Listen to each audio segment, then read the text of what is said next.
Hello, I'm here with Madeline, and she is a Jane of all trades. She is super talented in very many ways. She's got artistic creativity, expertise, medical field, interior designer.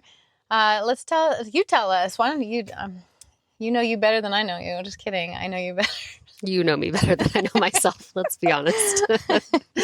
Hi, I am Madeline. I currently am CNA and CMA. Yes, I do enjoy interior design. I enjoy sewing and costuming and crafty stuff. I'm a Sagittarius, so I love to travel and be everywhere and worry my mom because I never tell her where I'm going kind of person. Guess what? She's worrying us right now, so hit back. So, that's just a little bit about me. Actually, Madeline is an expert seamstress and has been since like in the womb, I guess. I think so. She made her own prom dress at like I made slip covers at the age of 9 and like for good couches. Ones. Like I can't even make a slip cover for a beanbag right now. Yes, made my own prom dress, and I just altered my mom's wedding dress for myself by myself. Do you feel like that's your passion? I don't know if it's a passion. I just think it's a talent I was born with. That's so cool. Crazy. Yeah. So Madeline has been listening to my podcast, and spoiler alert, she's also my sister. Yeah. Okay. I am up to over 200 downloads already in the last month. That's wonderful. Since I started. I know. And I thought like most of them were you guys just listening. And then I hear like, I don't listen. So I'm like, I listen. Who listens then? I download. I subscribed. Perfect. Who are we talking to? Hi, everybody else. Hi, everybody else. Thanks for listening. Sorry we're so giggly and weird. We're just shaking off like some bad news we just got. So, okay. Thanks for letting us release that with you. That's a weird one. We're very weird. Most people cry. We laugh. Oh, I just awkwardly giggle at everything. Yeah, me too. I know. Shake my head a lot. So I'm not making light of death or any. It wasn't a death, but not yet. We'll see. But yeah, we just do that. We're weird. Anyway, so Madeline has been listening to all the podcast episodes, and she like wants to chime in on all of them. I have notes for them all. Okay, just kidding. No, I said episode 1. Episode 1. I would like to say, no, I sit there and I'm the person that I listen to podcasts in my car on the way to and from work most of the time because that's my time by myself and to get my day started. And Speaking of work, tell your boss, remind him I invited him onto the podcast. Please. I will let him know. Okay. Unless he's one of the 200 that are downloading. Shout out to Ian. Ian, get on the podcast. Okay, bye. Yeah, so I like to sit there and just talk to the podcast, especially when other sister said, I'll let her explain it. She has the story very skewed, and it wasn't actually that funny of a story. So, for a prelude, pause here and go back to interview with Catherine. Yeah. I also am very big on signs.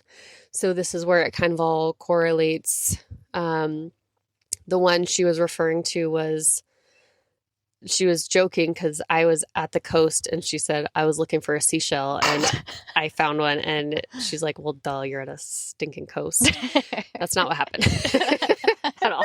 I said I wanted to see, I think it was like a purple starfish or something, and I was up at the Northern California coast, and they're not like that or at least I've never really seen that many up there, but it was like a very specific thing. Yeah. So that one, I'd like to point out, Catherine, it wasn't a seashell on a beach. On the beach. I found a penny in the bank. Yes, exactly. So wait, okay, so you did find a purple sea star? Yes. That's kind of unique. That's crazy, actually. Yeah. So it was with my friend Eileen. Shout out Eileen. And Adam. Who's very spiritual. You know, when I was living down in Humboldt for a little while, working there, you know, we would sit and have our moments and really honed into the spirituality of life and death and all that stuff and calling on the ancestors. And that was just one of the things. We were walking around trying to hone in on these different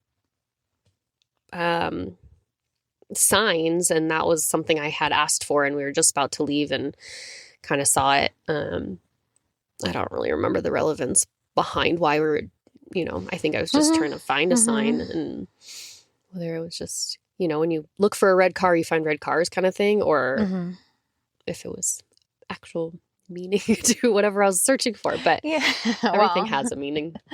It does. And I mean, the universe gave you exactly, specifically what you want, which is a unique kind of request. Yes, we're on a beach, but I don't, we don't see sea stars that much where we are starfish, whatever. Yeah. So, that's really cool. Yeah. Okay, so that was a sign from the universe. Now to talk on Harleys. So Harley is my daughter and Madeline's niece. She's 18. She's been a CNA since she was 16 years old. And we have all worked at the same nursing. We're not from a huge town. So we've worked in one of the 2 nursing facilities here. And I'm a very nursing home. Typical little sister that follows big sister everywhere. So anyway. Oh, this place is great. This place sucks. Yeah. Time for us to quit. We gotta go. So I worked at the skilled nursing facility that Harley and Jolene both worked at. And listening to, you know, the nursing home ghosts. Are you going to start a podcast now? Maybe I should. Okay. It would be about everything. Can I be a guest? Sure. Okay. Come on in. Okay. We'll start this right after this one. Yes. Batch recording. But yeah, so the children at the facility that we worked at, it was a pretty big thing. And I worked different shifts than Harley worked. So just extra evidence, I guess you could say, of what we've experienced too. I remember a resident being very upset.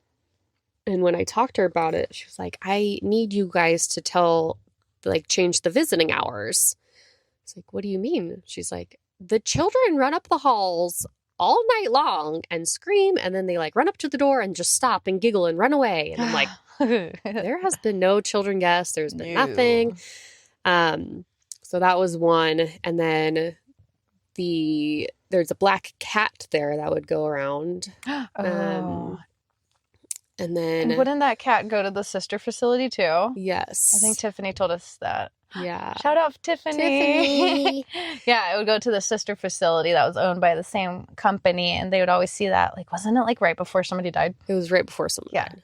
No offense to black cats. It was just a thing that happened there. And then there was knocking.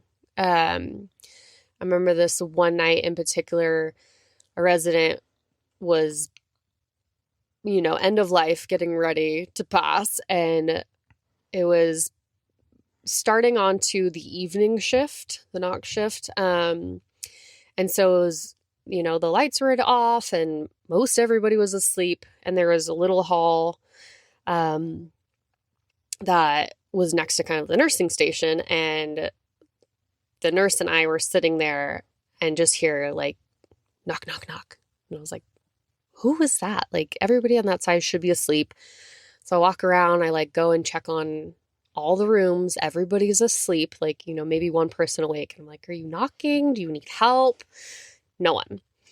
And then I go back and we're sitting there and everything else is silent and knock, knock, knock, knock. And I'm like, oh my gosh, the knocking's here. Like, Ooh. So a little bit, I think that night one lady had passed away, and it was like not just myself sitting there listening to this knocking. Like me and the nurse both got up and walked around, checked oh my the gosh. No shout out to that nurse. Anyway.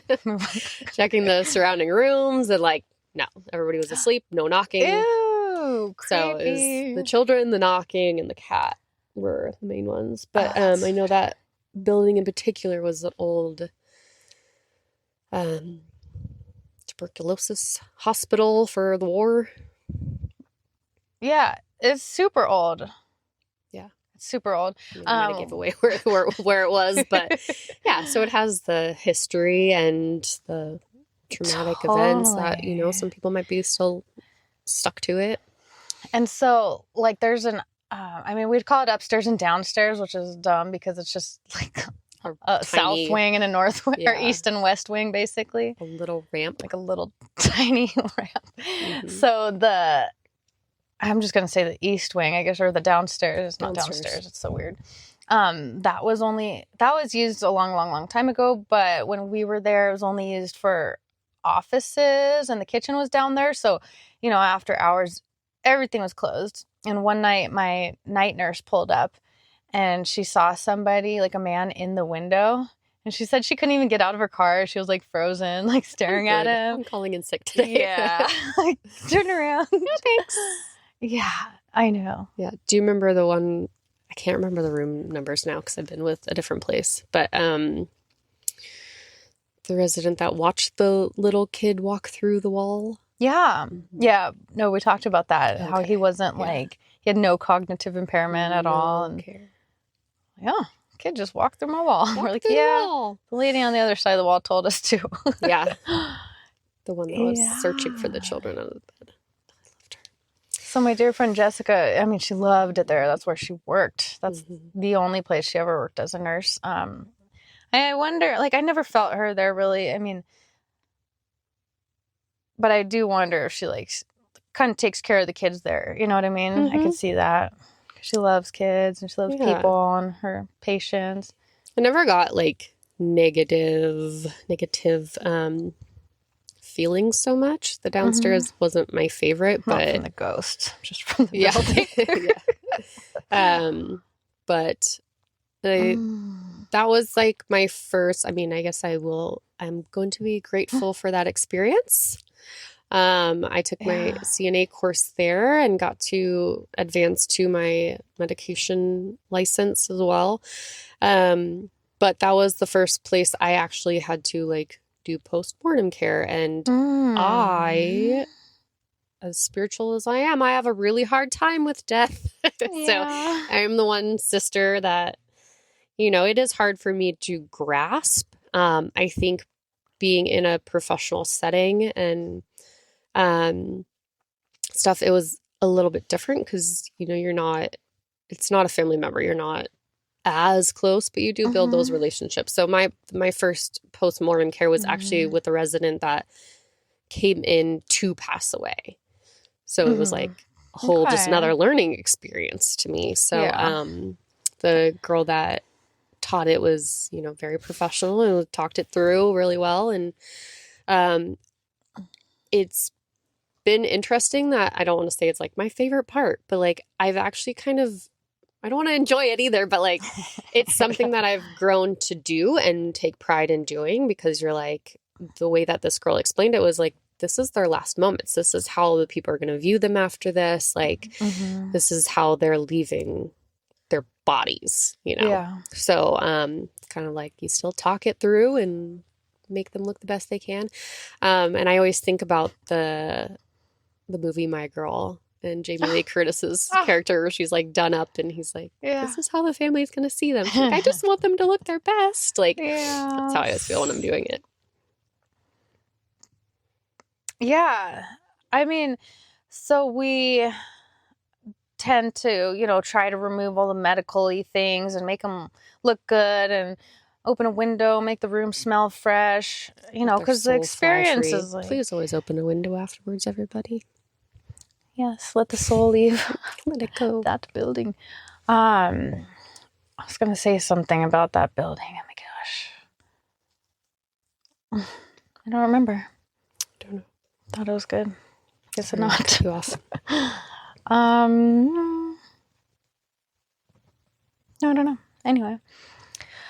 So, okay. So you know what? You and me have actually experienced, well, we've done deaths of our family dogs together, which have been really beautiful and sad and The one hard. thing I told her not to talk about, she's doing. But I was leading to, and when we were working together, we actually were called into a patient's room who was having an event, we'll just say.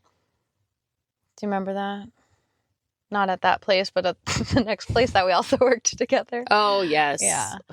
Oh, it was so hard. So they're like, nurse, and she was in the office with me, and so we both ran down there, and this patient was in a bad situation, and you were so professional, and you didn't break down, and you just, you kind of knew what to do and how to play it cool. And I aced my CNA class and tests with a 95 to 99% written and skilled, just so you know.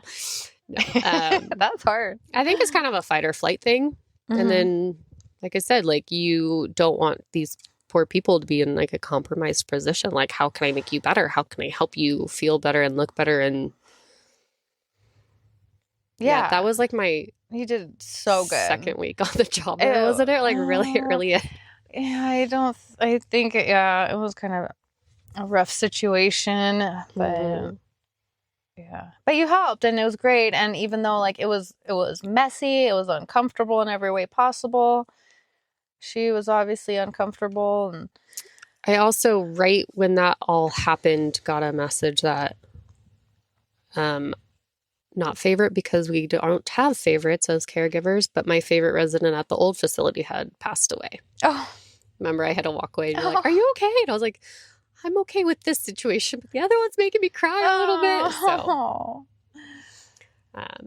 yeah, I mean, we're at work, so many hours a day. They become our family, and we do care about them so much. And the biggest thing is not watching anybody suffer. Yeah, I think that's the best. And like, even going back to like the post-mortem, it's like you want them. You want their family to see them a certain way. You want them to represent how they were in their living times, Were you there when Grandma or Grandpa died? No. I saw Grandpa after. Mom kept Grandpa around for a little while. Yeah. Might so have everybody exceeded the legal limits. Yeah. She kept... That was actually a pretty rough month. I was living in San Diego with my friend's family, and their grandma passed away. Oh no, opposite. Sorry, I'm switching that up. So Grandpa was beginning of the month, and that was just ridiculously hard, right? So hard. So my mom decided to keep him for a while until all of us from Southern California were able to come up to view him. Yep. I did not at all want to see him because I was like, I got the memories, I'm good. And my mom dragged me into the room, like physically dragged me into the room.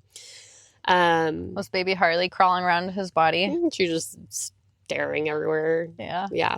And I remember we came from Southern California. It was so hot, and we were in shorts, and it was snowing. And but Grandpa loved the snow. He loved the snow, and it was kind of, it's a finicky time of the year, but that's like a little unusual that it snows that early in the year. I've been back up here 11 years, and it's not snowed at all ever. And October 3rd, I just got married on. Sorry, Christopher, if you didn't know, that's why. You didn't know. I think I did end up telling him. We're taking it back. I wanted that was to. A big snowstorm that day. It was a huge snowstorm. I remember so like skating down the driveway in like sandals, and Aunt Val had like heels on and a short skirt on, or a jean skirt. She doesn't wear short skirts, but like, it was snowing. So it was like, back to like, these are the signs. Like, that was totally grandpa. He was a skier until he was 90 years old. Oh my gosh. Remember his ski suit? so Catherine cute. got me one 2 years ago that looked almost exactly like Oh it. my No, gosh. but it's like a purple. It was like a onesie, and it was baby blue and a hot pink. Yep. So cute. So, yeah. So that was like my first death I saw and encountered. And then later that month, I was living with Erin and her family, and her grandma lived in the house, and I helped take care of her. And she passed away later that month. And I remember being in the house, and I was like, I'm good. I don't need to go in. Like, I don't need to see her. And Becky, Erin's mom, was like, you saw one? Come on in. She's your grandma too. Like, you gotta see it. I was like, shout out Erin and Becky. Yes. Shout out to the Grecos. So yeah, it was kind of like two at once. It was hard. That's hard. You're still grieving grandpa, and then you're like grandma. Still, yeah. And I took care of her, and she taught me a lot of things. Like, that was kind of my first experience with like dementia. I'd walk in, she'd go, oh, hi, Becky. I'm like, oh, not Becky. And then after a while, you kind of like, oh, hi, Mom. Like, take it. That's so sweet. Oh. But yeah, so those were kind of my first experiences. And then pets is not a fun one. No. We don't talk about it. I talk quickly. Do you need a few more years to grieve? So many more. I don't think I'll ever get over it. I know. Do you feel like you pre-grieve? I've been doing that a lot lately. I don't know if it's because like hospice or what, but I'm like, I don't know. I feel like I think about it like with my older dog and my parents, and I'm like, what's it going to be like when they die? No! I mean, I definitely have that like impulsive thought, or where I get that concern, like with your children. Oh my gosh, I'm like, if anything happened. But like I said, I'm not great with death, or I guess the grief and the acceptance that they are no longer in human form, earthbound. So I try to put those thoughts away really quick. Okay, so I'm not going to talk about like the event, but I do want to talk. So we can talk about it. Little puppy Elvis. I'm gonna cry, but that's okay. It's okay. I'm going to cry too. It's okay to express emotions on my podcast. Besides giggling, cry. This is how we mask it. I know. Well, it's coping. It's fine. Yeah. Little Elvis. So Elvis was my little pug Chihuahua mix, and he was like the ugliest little dog ever. He was like a face a mama could love. I know, so ugly and so cute, and like long nails and skin rashes at all times, legs. And like funky teeth, just like the most ugly. So he hated me, so he'd always poop in the house or something. I don't know what his problem was. So I was like, I can't handle this. So Madeline took him and just loved on him so much, and they were best buddies and went everywhere together. So when he got old, it was more of like he chose me. Yeah, it was just like I was just kind of like the middleman. Yeah, so Jolene had him for 5 or 6 years before I even moved up here. Mm-hmm.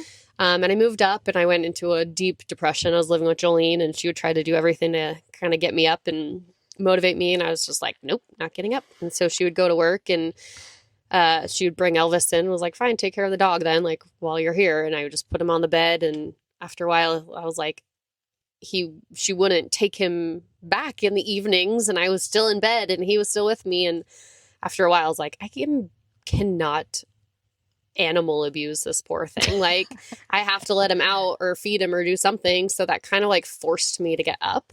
Mm-hmm. And then Joy would be like, do you want to go for a walk or you're up? And I'm like, fine, I'm bringing Elvis. She's like, good luck. This dog would not walk on a leash for the life of him. Also, side note, he was not named after the musician. No. He was named after the little boy in Free Willy 2, because Harley was obsessed with Free Willy, and she would watch them all over and over and over. Yes. But yeah, so he kind of got me up. Well, you did too. Julie knows my weakness to eat is pho, so she'd bring it home like 7 days a week. Sister, do you want to move in with me? Yeah, let's do it. You'll take care of me finally take care again. of my kids and your depression. I'll eat so much pho. Oh, great. Yeah, so it was more he chose me, not to be mean to the poor little baby.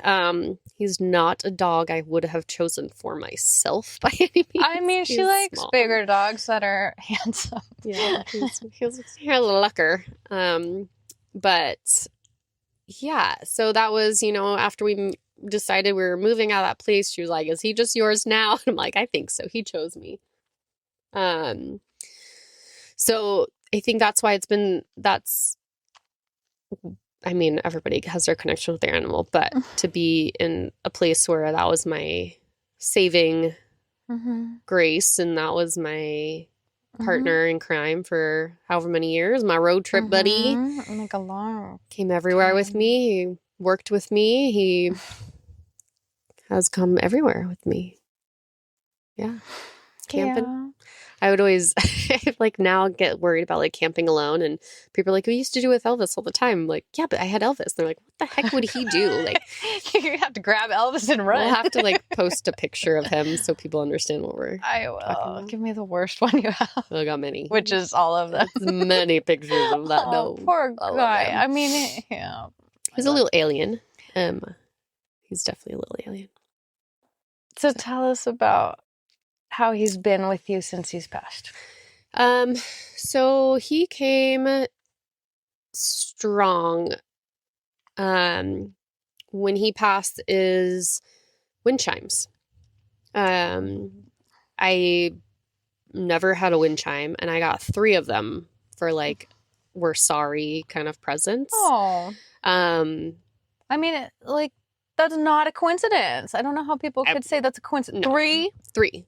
I got 3. 2 would be crazy, and then 3. I got 3. There's no way. Yeah, super strange. And I love them. So I love wind chime. Every time I hear a wind chime, and someone told me that I guess bells are when angels get their wings or something. So yeah, so I got 6 wings then? I don't know. So many. So many wings. So when I hear wind chimes, I definitely think of him. I've definitely the glimpses out of the corner of your eye, or I'll see him. He and grandparents, grandpa a little bit more than grandma, but they come so vividly in my dreams. And I've had this sleep paralysis before, so I know when that's happening. These are lucid dreams. So when Elvis is in my dream now, I stop. I know I'm in a dream. I'll stop it. I'm like, okay, dream over. And I will take my time with him because I know this is him visiting me. That is so And it's I can amazing. feel him. I'll just sit there. He used, I would hold him in my hands and his little face would curl up in my elbow. And it's just a different feeling. I remember I stop my dream, so I know that it's there. It's him. So, that's so cool. Yeah. And the only other people I've had that, like I said, more so grandpa, I can feel the warmth of grandpa. One of the first times I dreamt about him, I knew it was him, was I was sitting at a table next to him and I could see all the little hairs on his arms. I could feel the warmth of his skin. I could feel the texture of his skin and stuff like that. So, and that dream actually, back to Adam, shout out Adam. He was in that dream and we were having Thanksgiving dinner or something. And he came in and he's like, oh, hi, Mr. and Mrs. Walsh. And I was like, Adam, they're dead, right? And he's like, well, they're still here. So I have to be polite, right? And I was like, okay, I'm just reminding you. So I knew in my dream that they weren't alive anymore. But yeah. So Elvis comes in wind chimes, and then he is also sweet. I think he was my little alien, and I think that he is on the star Boots, which is the tip of the Big Dipper. There's a super bright star, and Yes. after we went to go visit him, he's buried out in Crooked River Ranch on the canyon. And after we went to bury him, me and Chris were down by the river and looked up, and both of us at the same time pointed and said, "There's Elvis." Like, oh my gosh. I was like, "Oh my gosh!" So now I'm like, that's where he is. He living on that one. So that reminds me of the Little Prince. Yeah, You think he looks like the Little probably Prince? the Little Prince. Brushing so cute, Elvis. Chimneys. No little volcanoes, little moon volcanoes. Yeah. But, so, okay, back onto one of your other episodes. Let me chime in. You were talking with Michelle. Shout out, Michelle. Shout out, Michelle. And you had brought up the ladybugs. That was... Yes. I announced sign through Michelle, and I didn't know it at first when she did a reading for me. Same thing with like the horse message she gave the other lady. I was, she's like, I'm seeing an insect, like some kind of little bug, da da da. And I was like, I don't know what you're talking about. Okay. And then later I remembered that we have a friend, Garrett, who used to call me Ladybug. And I was like, oh, I have a terrible memory. So it's like, oh, totally forgot that. And then it popped up and I was like, oh my gosh, she did. And then the ladybugs started popping up. And yeah, so they come at odd times. And yeah. I know I kind of shared your story on Michelle's. No, that's okay. I was just saying that. I just wanted to remind them that, Michelle is actually the one that brought that up. That's crazy. And then when I started seeing them more, I was like, okay, that makes sense. So that's why I shared it with you. And it hit and resonated with you because he was your friend too. Totally. Well, and the day you told me, I had just noticed that Horizon had thrown probably 25 little stickers of ladybugs all over her dresser. So many. Which I had bought those stickers a long time ago, and I never noticed that she put them all over her dresser until that day because I was planning on repainting her room. And maybe you've seen them 100 times and didn't associate it with Garrett. But now you do. I know, now I do. And I see I see license plates a lot that talk to me. Mm-hmm. So I see Gare a lot. I see Grandpa's initials a lot. Mm-hmm. Yeah. Just mostly Grandpa's and Gare. Yeah. So that's all my podcast notes for you. I wish I could remember the other thing from the building. I'll add it later. But I will tell you guys a quick little story that's kind of fun. So I posted on my Instagram part 1 of this. So tell them, what 2 necklaces would Grandma always wear? It was 3. 3. She wore a gold eagle. Mm-hmm. She wore a gold clamshell and a sand dollar. Mm-hmm. So I've had my car, I don't know, for a few years. And before that, my daughter Harley had it. And I was vacuuming it out a couple days ago. And there was a sand dollar in my car, which Harley had cleaned out. When she bought it, I had cleaned it out multiple times. And there's it under a seat? It was like in between the console and the seat. That black hole. And there was like chapstick and pens. Sure, there's stuff from other people, whatever. Okay. So obviously I'd never cleaned that little pocket, but it chose that time to show up, right? It shows like while I'm doing all this spiritual work and stuff. I have a sand dollar in my car. Crazy. That's a weird thing to have in a car. Because like sand everywhere. And I have this like weird little section, but yeah. Yeah. I keep one in there all the time because it got in Mexico. I know. So automatically I think of Grandma, who never sends me signs. Never. Grandma.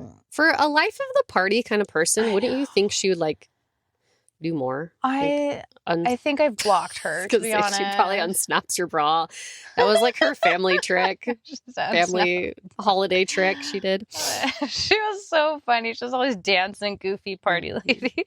But yeah, she wasn't like into the woo-woo. But then like she was like my best friend, and I think I blocked her. Like I wouldn't even go to Costco for like years because that was our thing. And so yeah, I found the sand dollar, and I'm like, well, that is very crazy. That is crazy to find a sand dollar in your car. It's weird. And then I was telling Harley about it today, and she was like, "Oh, that's cool. You left your sand dollar keychain in my backpack." And I'm like, "I don't have a sand dollar keychain." And she's like, "Really?" She's like, "I swear it's yours. Like, where would it come from? How did it get in my backpack?" German listener. That Maybe. Yeah. And she's like, "Fine, you want signs? Here you go." Sending you She was actually Polish, but I have a listener in Germany. That's why. So funny. Shout out to the listener in Germany. I know. Shout out to the one in the UK too. High five to me. Thanks, guys, for supporting my podcast. We're gonna head out now because my husband's texting me. Where are you? Gotta get home to the kids. Yeah. Just kidding. I know, they're so cute. Okay. Hey, when should we publish this? Should we publish this on Thanksgiving? Because I'm thankful for you. I'm thankful for you. Yay. And we'll be together so we can see how many people watch it. Oh, that's so exciting. Oh, watching it. Listening to it. We should have recorded it. I know. I'm not there yet. Close your eyes and watch it on the back of your eyelids. Totally. We can send you a picture to look at while you're watching. Of Elvis. Yes. We will post Elvis, the pug wawa, for you. Sweet boy. He was a sweet boy. Rest in peace, little wind chime. So whenever you look up at the stars tonight, or whenever you look at the stars, look up at the big boots. Yep. Okay. And say hi to Elvis. That's him. All right. Over and out. Thank you. Bye. Bye.